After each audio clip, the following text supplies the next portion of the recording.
Hi, everyone. Welcome to Barry Why is it doing that? I think you're good now. Okay. Welcome to Barry McGuire's Creative Real Estate Education. We are doing an exceptionally special version of Monday Main Event, mostly because it's Tuesday. Oh, yeah. Yeah, that was clever of me, wasn't it? Yes. So we are doing Let's Make a Deal. We've got a student with a potential deal. We've got our focus team led by Andrea Workington and Wayne Hillier. And we're going to get going. But before we do, remember, people that comment are in a draw for a jar of grape jelly. We just made grape jelly. Nice. So we have Andrea Workington, we all know and love. Wayne Hillier, all the same. And then Emmanuel Green, we're getting there. We're getting there. So thanks for joining us, Emmanuel. And congratulations. We look forward to hearing about this deal that you're working on. Yeah, thank you for having me, Donna. For anyone who doesn't know me, I'm a wholesaler based here in Edmonton. I find off-market properties and I basically tie them up and I sell them to other investors. For anyone who doesn't know what wholesaling is, it's basically finding off-market deals, finding good deals for anyone who's looking for them, and then just selling the contract. Yeah, it's pretty much what I do. I was able to find this opportunity, and we're just kind of discussing it today and analyzing it to see what might be, what can be done with this opportunity. And for anyone who doesn't know, we can basically talk about it and break it down and see what the opportunities are. So it's exciting. Wonderful. Great. You any other introductions before I just I start pulling up the slides, or Go for it. Donna, we're good to go. All right, Nope. cool. Let's make a deal. Emmanuel, I suppose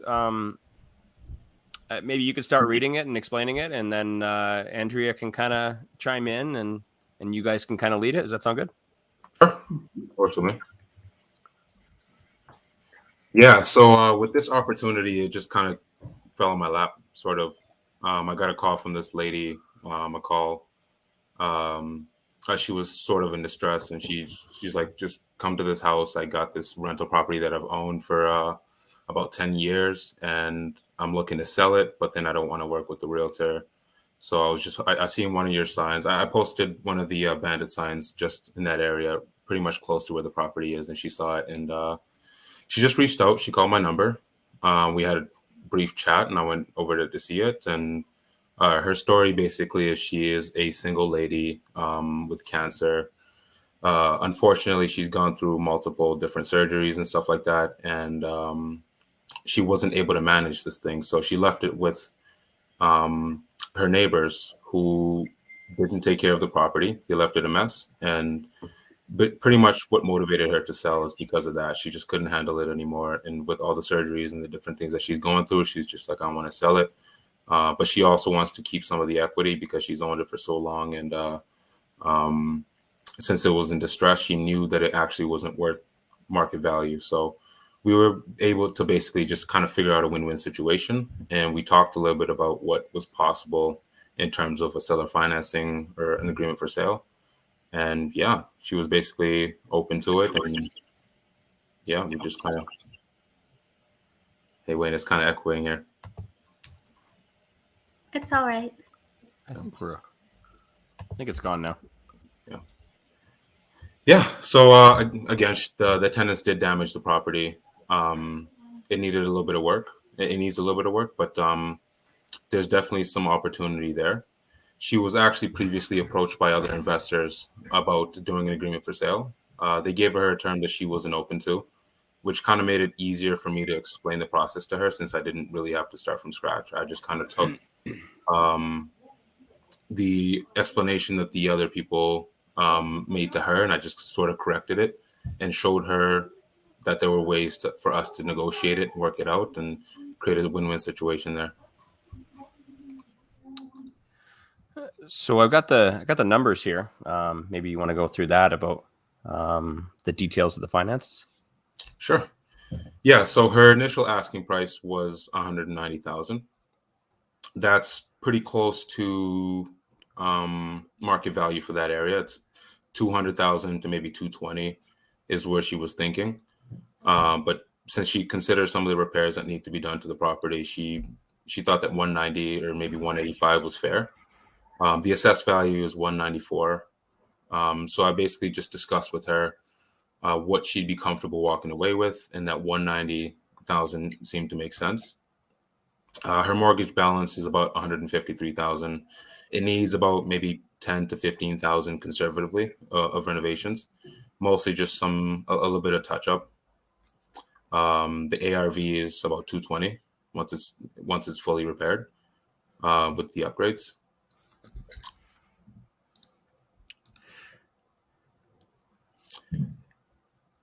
It rents for about $1,500. The mortgage is about $1,000 a month. Taxes and insurance are about $214. We factor in the vacancy there for $75, and what's left after for the cash flow is about $200. So it cash flows pretty well. You don't see that very often with agreement. That's not bad. So, yeah, that's pretty awesome, actually. Yeah. Can I ask a clarifying question first? Sure. If you don't mind, Emmanuel. Yeah. So for your property taxes and insurance, the number seems a little low to me. What portion of that is tax out of the 214?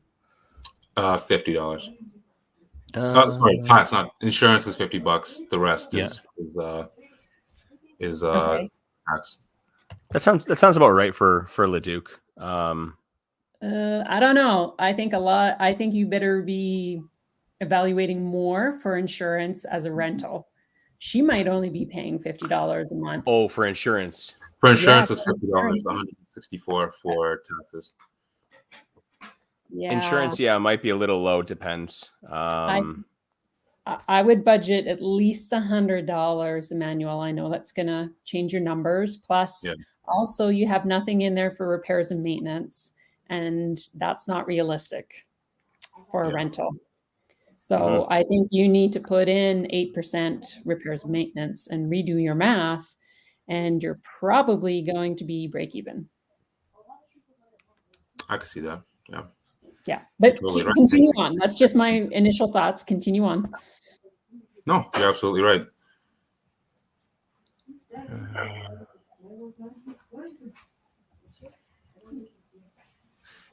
So I got the next slide up here for you. Sure. Yeah. So after initially asking for 190, we seem to find that 185 is something that she'd be comfortable walking away with, considering that she wanted to protect some of her equity that she had in the property, as well as she required a down payment because she needed it with some of the stuff that she was dealing with. It was very important to her that she got that $10,000 to be able to take care of her lifestyle and to take care of some things that were personal for her. So we structured it in a way where I was able to get 10 years with the option to renew after that. A purchase price of 185 seemed to make sense. I did the math, and the mortgage balance should be anywhere from 36,000 to maybe a little bit more. Built-in equity after that is about 117,000 over the 10 years, the 10-year term. Next slide. Yep. And there's also the possibility of refinancing and extending the amortization over 30 years. Right now, it's currently amortized over 21 years, but you can increase the cash flow by a lot. Even if it's break even, you can still bring it back up to probably 200 after refinancing and amortizing it over 30 years as opposed to 21. The seller herself is actually the one who suggested that. She was very much open to it. She wanted it to be a good deal for me as well. So she's like, I'm totally open to refinancing and extending the amortization so you can get more favorable terms. It's currently at 1.5%, but the current rates, with the current rates, it could still cash flow pretty well. So it would increase the cash flow from what was previously 200 to 550. So you can expect, after covering 8% for repairs and maintenance and the other expenses, to be around maybe $300. Okay, next question for you. And sorry, I get to play the bad guy here. All good. I'm This is ready. just my experience. Okay. So she's been struggling for 7 years. Do you know that when somebody breaks their mortgage and then they have to re-amortize, or they go through that process of re-amortizing, it's like applying for a brand new mortgage. Yeah. So is she gainfully employed? Does she have, a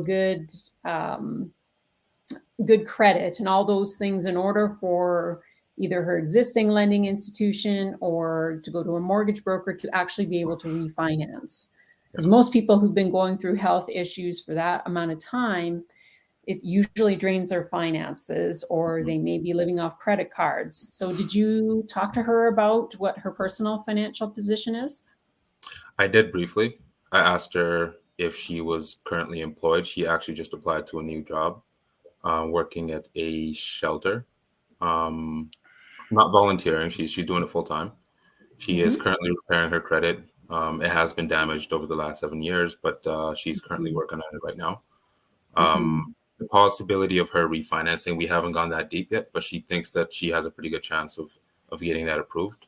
But obviously, we'll need to do some due diligence to figure out the chances of that happening. So, Yeah, I think that although it's nice that she's open to that, I think the fact that she's already got a pretty darn good rate, which is 1.5, right? I would be hesitant to re-amortize at this point, because really your first 10 years of your mortgage, you're paying a lot of interest. Yeah. It's only once you get past that point that you really start to hammer down on your principal. So if I was in your situation doing this deal, I'd be okay with break even for a little while as you put some money into it and get it fixed up, and maybe you can rent it for a little bit more. But if you're able to get a 10-year term on your agreement for sale, I mean, there's a huge value to that, right? There really is. And, you've got maybe 10% in if you're giving her 10,000, and then you're putting another 10,000, 15,000 in. So between the two, you're giving her basically 10% down is what you're putting into this deal. So even if you just look at the principal pay down, and let's say appreciation was 0 and cash flow was 0, at least you're making some sort of return. Now, I haven't done the math. Maybe you have, but of course I just changed your numbers on you too. So, so I can appreciate that. But I would not ask her to re-amortize, because now you're just paying lots of interest instead of paying principal. Because the beautiful thing about the agreement for sale is paying down that principal allows you 10 years from now to either have almost a free and clear property, which you could then refinance yourself, and you're not going to need a down payment, right? Yeah. Or you can choose to keep it, 10 years from now and just get it paid off in another few years after that, right? So it's just things to consider. I think you need to be looking at the long term rather than the short term. I couldn't agree more. Yeah. I just want to put it out there because it was an option. And after putting it briefly through a mortgage calculator, it does lower the payments as well. Yes, some of it or most of it is going towards the interest. And she, over the last 10 years, she more of it is going towards the principal, which is awesome. And it increases the equity for either me or whoever's going to be taking on this deal. So, but that's definitely something to consider. It's kind of something's got to give, right? And if we're able to lower the payments and increase the cash flow, then less of it is going towards the principal, which means that at the end of it, less equity is being built up and less principal pay down. But in the same token, if we kind of left it as is, and whoever, or me or whoever takes this on, is still getting the benefit of the principal pay down, right? So if you want to be absolutely no emotion about it, do the math both ways, but do the math based on my math, not on yours. Sorry. Yep, $50 a month for a half duplex is not going to cut it for insurance. I have seen insurance go up so much in the last year. I just bought a half duplex, and it had a 30-year-old furnace in it. I had to replace that. That was a condition of my insurance. And Mhm. so as you grow your portfolio, and I'm seeing this with a lot of my property management clients who have large portfolios, they're being forced to replace hot water tanks that are more than 10 years, even if they're working. Mhm. Furnaces 25 years and older, even if they're Mhm. working, they have to be replaced. New furnace just cost me $4,600, right? If it's a fourplex with 60 amp service, then each unit, they have to upgrade it to 100 amp service. There's another $1,500 per unit, all as a condition of insurance. So as you grow your portfolio, Emmanuel, these are things that you're going to want to think about as well, right? Mhm. Even on your agreement for sales, because they still add to your overall portfolio. And as you grow, if you decide to put all your properties under one policy, it saves you a lot of money in the long run, but then you also have to meet all these other conditions. So that's why I suggest, get your own insurance quote from somebody. Don't rely on $50 a month to Can handle I it. interject here on a question? Have you guys had any experience with Square One Insurance? No. I just did a quote on a townhouse that I have, and with all the things that just an online quote, and it's $66 a month. For a townhouse? Yeah. Condoized one? A condo one? It didn't ask if it was condominiumized. It asked Okay. if the usual stuff. Is it a rental? All that stuff. So it was worth looking at. I would explore that more. And this is definitely a question for my wife, who takes care of this stuff. But I thought our townhouse insurance was in around like 30 or 40 for a condo. And then our single family houses are around 130, 140. So that's why somewhere between 70 to 100 seemed about right, depending on all the things that Andrea mentioned, the age of the furnace and the hot water tank and stuff. But like she also said, I mean, the best way to find out is to call and get a quote, right? Yeah. But so it's part of your due diligence, right? If you're not familiar with getting insurance on different properties and also different regions can make a difference. So for example, if you're buying a property that's in a smaller town or a village, like under 1,000 people, that can make a difference, because if it's volunteer fire department compared to actual fire department, that makes a huge difference as well. So there's a lot of different things that go into insurance, condoized, not condoized. So whenever something's condoized, it's cheaper because you're only insuring the inside. So yeah, these are all good questions, when it comes to agreement for sales. And sometimes duplexes can be in stratas or condos as well. So you have to watch for that too. Oh, yeah. Did you pull title, Emmanuel, to see if there's any other liens on the property, if she owes anyone else money? Yes, I did. And she doesn't know anyone. There's no liens on the property. Okay, great. Yeah. That's great. I've got tons of questions.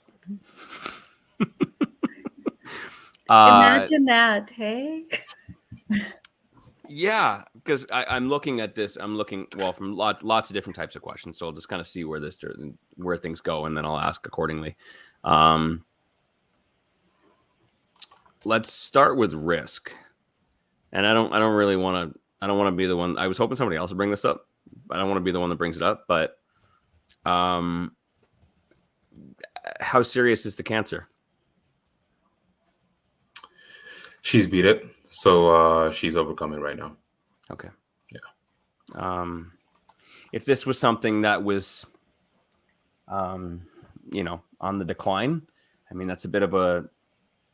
I don't even want to say a red flag. It's just it doesn't sound nice when I say it out loud. But it's if the person was to pass, it's a risk for you and something that you have to deal with. And though it may be an amazing opportunity, at the same time, do you really want to go through all of that? You know what I mean? And estate and that kind of stuff. So it makes things a little more complicated. But not impossible. Not impossible, but complicated. Now, one thing to add to that, Wayne, is if she knew she was dying, she could sign over on land titles, even though the mortgage is still in her name. She could sign land titles over to change title to a manual. You Really? can do that. Yeah. Really? Yeah. Same thing if somebody's going into bankruptcy, they can sign over the title of the property, even though the financing's still in their name. Okay, Go now I ahead. have to, in what circumstances have you dealt with that, or would that work? For example, if someone was, I think this is a valuable thing that I feel Yeah, it's it's necessary to not go down very this rabbit common. hole. It's not very common. Okay. So a good friend of mine from years ago, David Sandbrand, he went through this out of Calgary. And when he and I were in the mastermind together, he had somebody who was going into bankruptcy.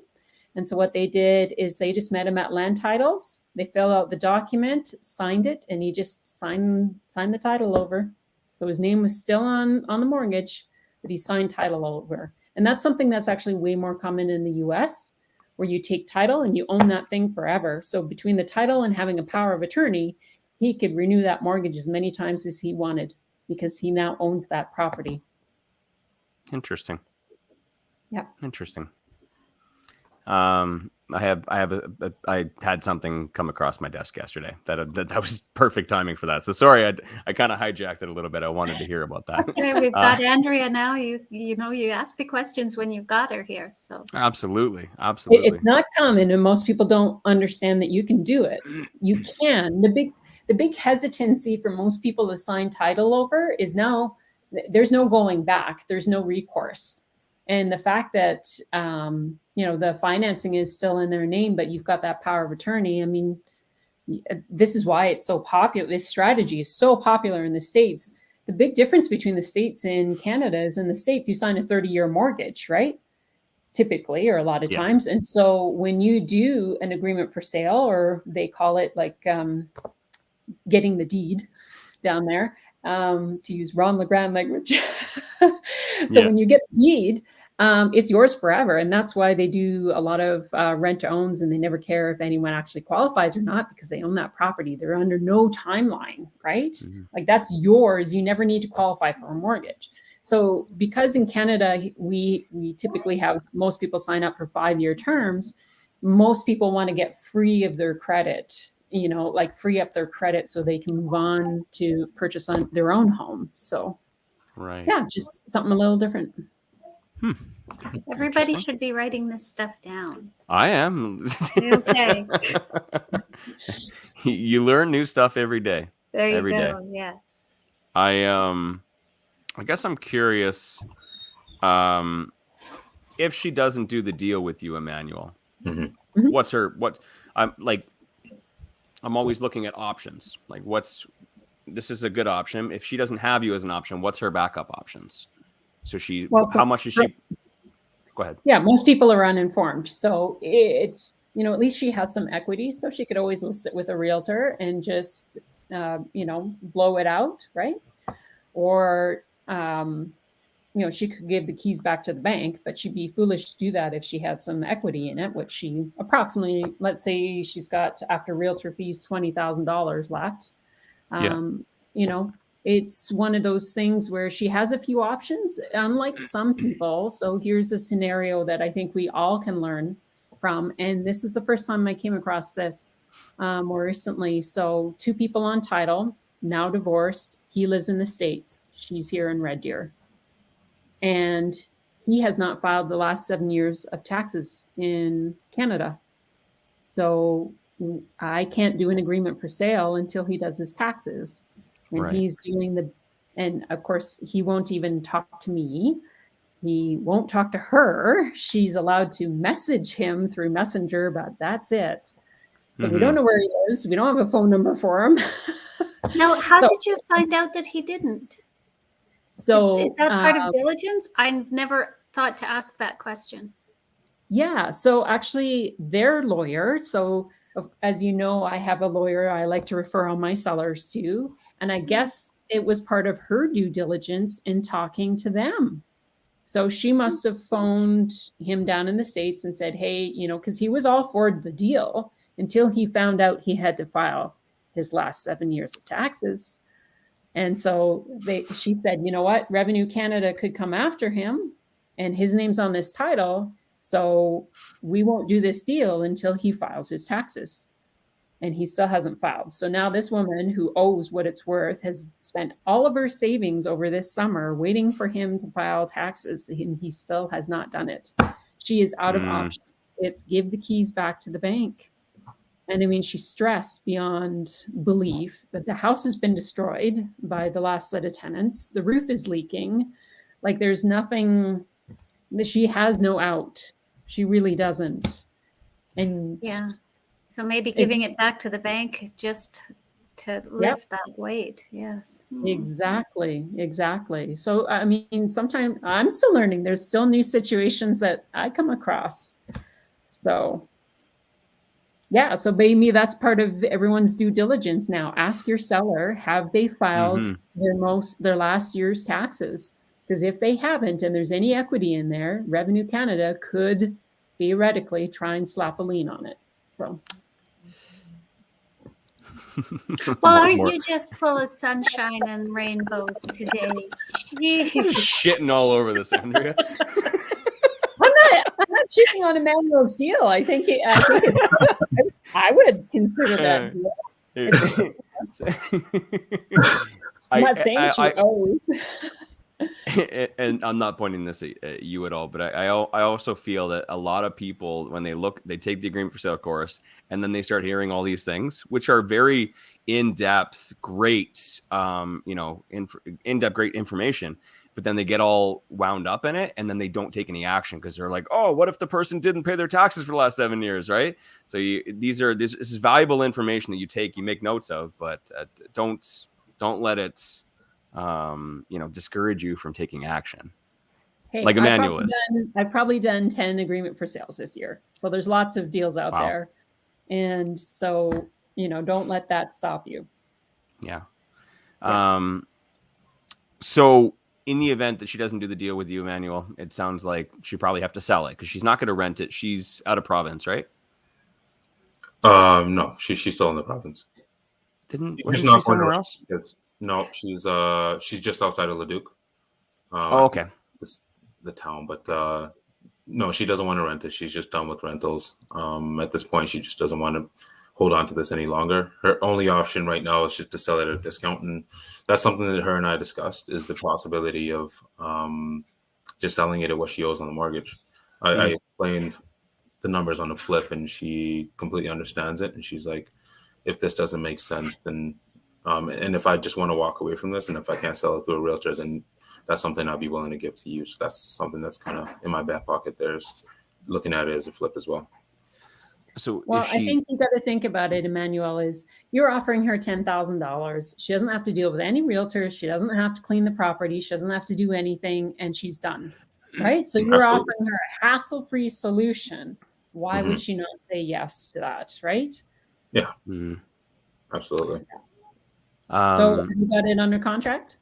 Yeah. Good. Yeah. So if she sells it, alternatively, she's going to get about $20,000. Maybe. We're coming into winter months, so somewhere between, depending on what kind of offer she gets and what kind of how cosmetically dirty it is, anywhere from $10,000 to $20,000. If she goes with you, she's going to get $40,000. I think it was approximately. She's going to get 10 now, and she's going to get unpaid equity later. Yeah. Mm-hmm. It's about 25,000, 35,000 total. And if she's understands she's going to get that way later on. Yeah, she's completely comfortable with that. Unless, of course, you're able to, if she is able to refinance it. Yeah. And you leave that, I agree with Andrea, but at the same time, if you do refinance it based on that math at an ARV of 220,000, you'd be able to pull out about $20,000 from that based on how much is left on the existing mortgage. So that might be able to pay her out some of her equity, lowers your payments, but obviously again, lowers your more is going to go to cash flow as opposed to principal pay down. But I don't think your profit would change too much. We'd have to run the math. Some ideas. $10,000 investment. Why don't we talk about opportunity? Is this a good opportunity, Andrea? Like, to put $10,000 into an investment, even if it is break even, cash flow. Yep. $10,000 investment, you're going to make $110,000. I think the principal pay down was keeping it as is. 107. 117. Well, I don't think that's quite right because the renos need to be done. True. So let's put that in there right away. For I sure. wanna make sure that this is clean It numbers. was 15,000. Let's assume there's other money. Let's say it's $90,000 profit. Over the next 10 years. I got an ROI calculator here. That's a 900% ROI over 10 years. 900%. Annualized, it's about 25.6%. You're going to put $10,000 somewhere. That's a pretty decent, and that's just in principal pay down. That's assuming that the value of the property is worth exactly the same in 10 years. So that's not including any appreciation. That's not including any found cash flow, which I don't think there would be over the next 10 years. That's a pretty amazing opportunity. If you don't have the $38,000 to get your own mortgage, right? Yeah. Because the alternative, if you wanted to buy this property, then you would have to put 20% down, which is $38,000. It would cash flow really well and it'd be a good property. But in this scenario, you only have to put $10,000 down, which is 7 or 8%. 7 or 8% down. Let me just stop for a second. Sure. Okay, so maybe I calculate my return on investment differently, but I calculate it by the entire amount upfront that it's costing me. So the $10,000 down plus the $15,000, right? There's $15,000. So if it's $117,000 of pay down over 10 years, I'm taking that $25,000, dividing that into the 117. That then dividing it by 10 years, it's a 47% return on investment per year. Oh, more. Oh my. Yeah, I didn't add that in. That's pretty amazing. And that's that's assuming zero cash flow. Yeah. So, and zero appreciation. And zero appreciation. So there is definitely an opportunity there. So Emmanuel, what are you thinking to do what's your exit strategy on this? To wholesale it. To wholesale it? Yeah. Why? Okay, so can we discuss assigning an agreement for sale and make sure that part would be done properly? Yeah. I know, Wayne, you've got stories on that, and I'm sure, Andrea, you've got a couple too. I'm just going to look at the comments here. I'll let Andrea start off. Oh, yes. Okay, so, I think the main thing is when you're assigning these contracts, you have to consider that the seller said yes to you for a reason, right? So you mentioned before that somebody else had approached her about the same thing. The conversation didn't go the same as it did with you. You were able to come to an agreement. The other people weren't. So whether it was in the way that they presented it or the numbers just didn't work in terms of they didn't offer the seller what she wanted or whatever the case may be.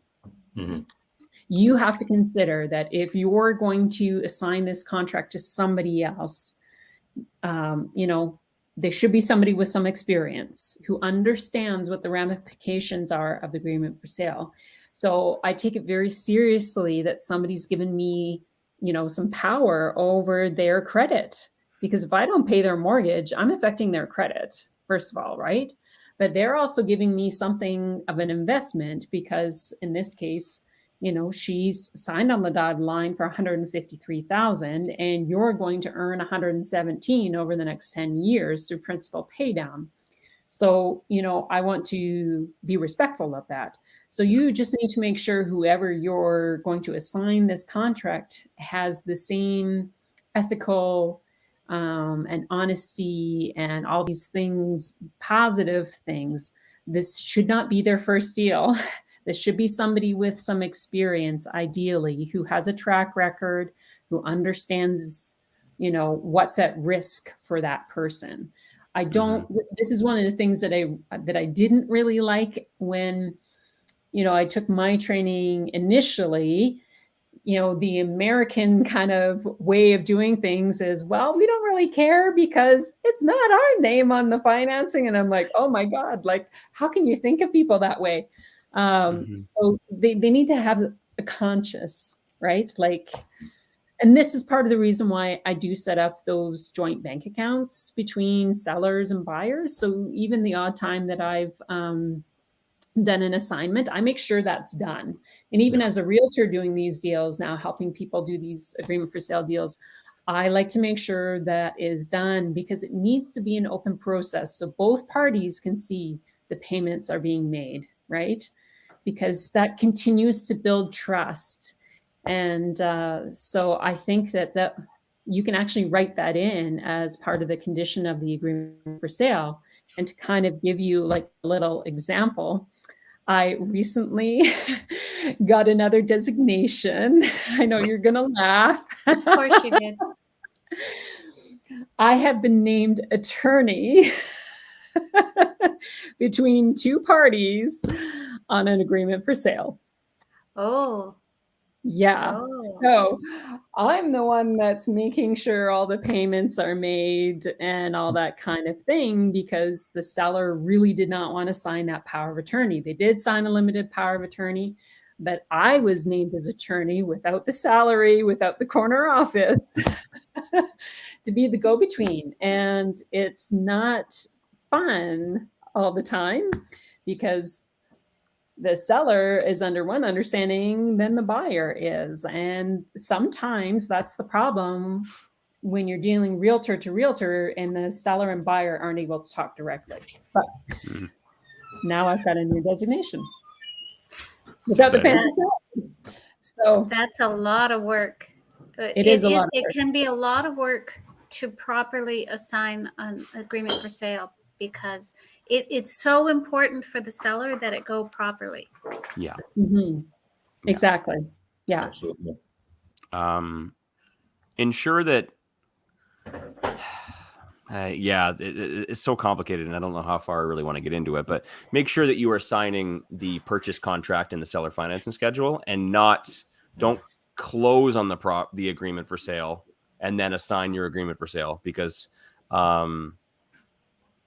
from a legal perspective, if the end buyer or investor messes up, you are still the original person who, and they leave, for example, and they just abandon it. You're still on the contract, and then the seller will come after you, and then you would have to go after the buyer. So make sure that when you're assigning it, you're assigning the purchase contract and the seller financing schedule. Don't close on the agreement for sale and then assign it. I have a story, but not for today. But I think agreement for sale assignments no one's doing them. And I think it's just a lack of education for how to do it properly.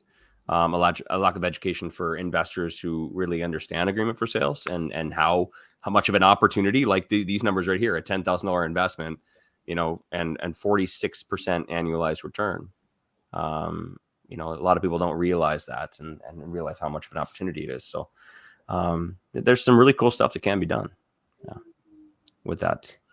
So Emmanuel, why would you consider assigning this contract instead of keeping it for yourself? I do want to keep it, but considering that it's not really within my business model, I am a wholesaler, so it's pretty much what I do. My first thought was to assign this one, but when I ran the numbers and I looked at the return on this one and how well it could work out and the relationship with the seller and everything like that, I'm like, this one might actually be something that I might consider keeping. It really just depends on, number one, if I'm able to find someone as honorable and that has the experience, someone that I could trust to hand this over to. It is a discussion that I had with the seller, the potential of potentially assigning it. And she was open to it, but she said the exact same things and had the concerns that you had as well. She's like, whoever's going to be taking this on, potentially, I need to know that they're as honorable as you and that I can trust them and stuff like that. And this discussion that we had, I just left that open on the table. And she was like, okay, but It's just something that's there. It's not necessarily my first go-to. It's just like, look at the numbers, whatever works out for me. And if I like it, then I'm going to keep it. If not, then I'll potentially assign it to someone that I could trust and I could leave this to and know that the seller's in good hands. So Can I challenge you on your thinking if you're open to it? challenge me. So you said it's not within your business model. So I want you to think about the business model of a wholesaler is like a treadmill. As soon as you take a break, the income stops, right? You're not building long-term income. So it all depends on what your goal is. And I don't know you and what your life goals are, but I want you to consider that it's okay to wear more than one hat. And let me give you an example. One of the first events that I did with Donna, we had this lovely couple there that you may have heard of, Roman and Janet Steniak, and they had never heard of an agreement for sale before this course. And they had then determined they've been throwing out so many deals. She was going to go home into the recycle container and get all these deals out. Yeah. Because as a wholesaler before, they had just kind of like, that doesn't kind of meet our model. So I want to challenge your thinking. You can either do wholesaling as a business and remain on a treadmill where, yes, you're making money today, but what about money tomorrow? Right? Yeah. Or you can take some of these deals, and as somebody in the comments said, why don't you joint venture it? You know, get somebody else to give you the $25,000, and then you're in it for nothing. And, you know, you're getting half of that 117,000 over the next 10 years. You know, that's the infinite return. Yes, it's going to cost you some time, but that's the infinite return. So if it's money that's stopping you from doing this deal, don't let it stop you, because if you take that 47% annual return and divide it in half, 23%, where is anyone going to get that? Right? And they don't have to qualify for a mortgage. Hey, I could have that deal done in an hour with a joint venture partner. There's lots Andrea of people has done that deal in an hour. Literally. Yeah, yes. So, you know, I just call it dialing for dollars, right? I just hey, you know, put it out there on certain Facebook groups. But I would challenge you, Emmanuel. You need to change your thinking. You need to be open to expanding your business model to include some things for the long term. Absolutely. Yeah, I think you're definitely right. Believe it or not, there was actually another opportunity just yesterday that I was speaking with something similar. It was a joint venture opportunity. I came in there pretty much offered the same thing with another seller, but this one was more not necessarily an investor, but they had other rental properties and stuff like that, and I just offered them a joint venture, and that's one I'm definitely going to keep. But with this one as well, I just wanted to see first, get an idea of exactly why I wanted to be on here, is to kind of get your perspective on it and some a little bit more knowledge on this, and see what kind of returns and whether or not it might be something that might fit into my portfolio or something that might fit into somebody else's. So I'm all open to ideas for sure. We got someone right here. It says best as a joint venture. Many people would be interested. I know I would. But the problem is we don't know who you are. So sorry. So close. Oh, it's a shame. And for real, Andrea's right. I've had deals myself, agreement for sales, and it's been, you have to put some money in, and I had a limited amount of money that I wanted to invest at the time or had access to, and I just brought in a joint venture partner instead, and they brought the money and we split it 50-50. If there's a good enough spread like there is there, absolutely. There's you know, if depending on what you're planning on doing, what your goals are. Yeah, absolutely. There was one question I just wanted to address that was in the chats. So it's just a little bit further up. Zone, would signing title over trigger due on sale clause? So famous due on sale. Yeah, the famous due on sale clause. I suppose theoretically it could, but you know, at the end of the day, what are they going to do? as long as you're making the payments and you have power of attorney, especially if you have power of attorney, I would say. Yeah. And Barry would be able to address this, but if my name's on title and my name's on the power of attorney for the financing, does it really matter so much? I don't know. Probably not. Mm-hmm. Due on clause sales shows up. Oh, no. The question of due on sale shows up way more than the issue of due on sale does. How many times has Barry seen a due on sale clause? Probably more importantly, Andrea, is how many times have you seen a due on sale? I've seen none. I haven't seen Yeah. any. We haven't seen any. I've never either. seen one. It tends to be an obstacle that people like to put up. Yes, That I rather agree with than you. a real concern. So, Okay. I mean, I get it. It could things happen, but they haven't. They could, Right. but they haven't. Yeah. Yeah. Another question for Emmanuel. I don't know if this was part of your negotiations early on, but I have to start by asking, why does she want the $10,000 now? Does she need it?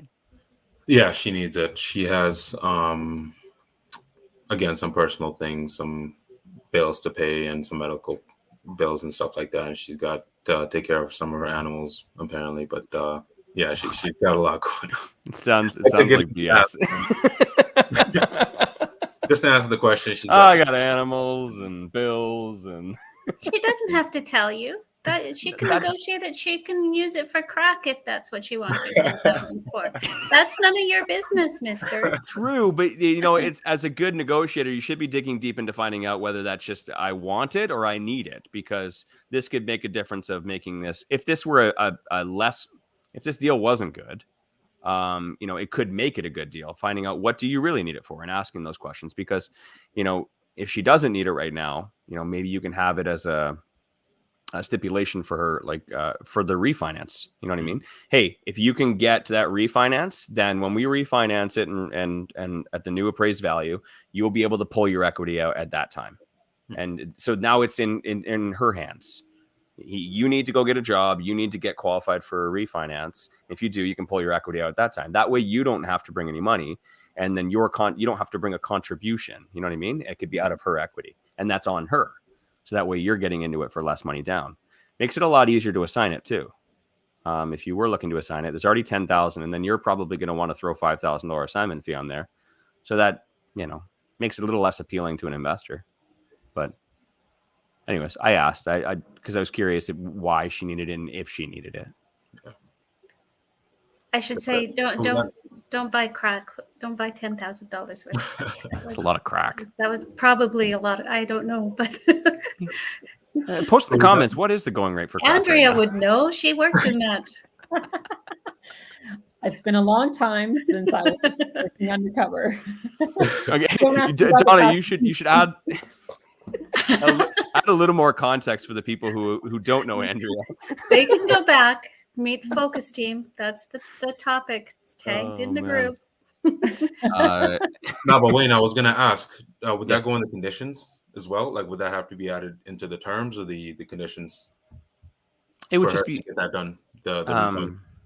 yeah, you can put anything in the conditions, in the terms of the seller financing schedule, that the buyer has the option to refinance the property within this amount of time, and the equity pull out, the cash out equity, would go to the seller.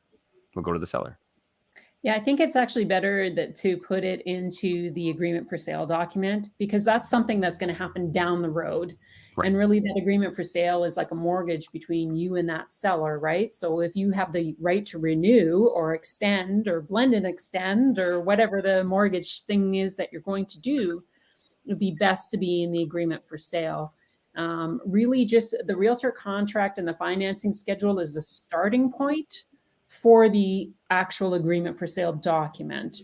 And so that's why I like to say to people, we're going to do this paperwork now, but the lawyer is actually going to do this extra piece of paper. It's like a mortgage between you and me. It has all those terms in it. So just remember, Emmanuel, conditions are things that you remove to make a contract unconditional.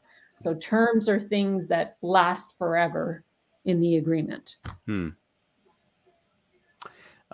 Cindy Dooley has a question. If the seller, goes bankrupt, will it affect things?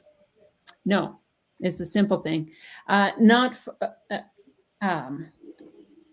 What happens during bankruptcy is because the house has been sold to Emmanuel, the only thing the bankruptcy people can come after is her equity, but not until the end of the agreement for sale period. So that equity is locked in there, unless for some reason Emmanuel felt like paying it out. But let's say, for example, Emmanuel bought it for what she owed, then there's no equity left, and there's nothing for the bankruptcy people to come after. If there was equity, do you know how that would play out? Would they just register a Yeah, caveat essentially on they have to wait until the end of the agreement for sale period till the seller gets their equity out. Gotcha. Yeah. Okay. There's a couple of questions from earlier. I feel like most of them we covered this. Scotty asked, is it a half duplex? Yes, it is.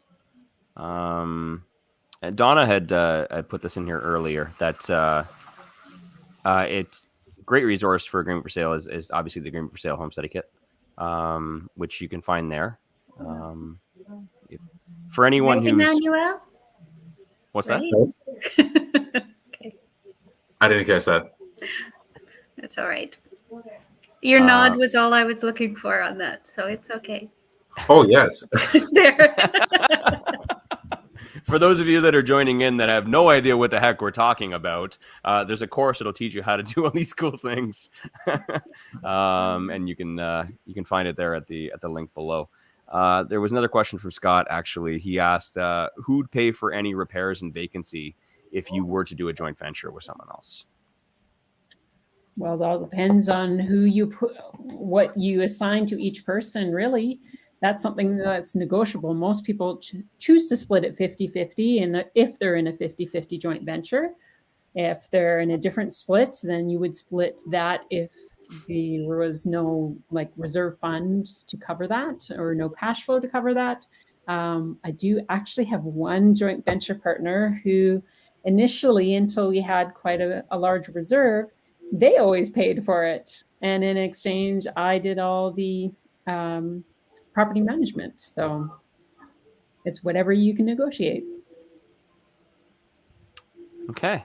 I think we have gone through pretty much everything. There was a few comments back earlier about the insurance rates. Everybody was comparing their insurance rates, but I think to summarize, Donna, what are your thoughts?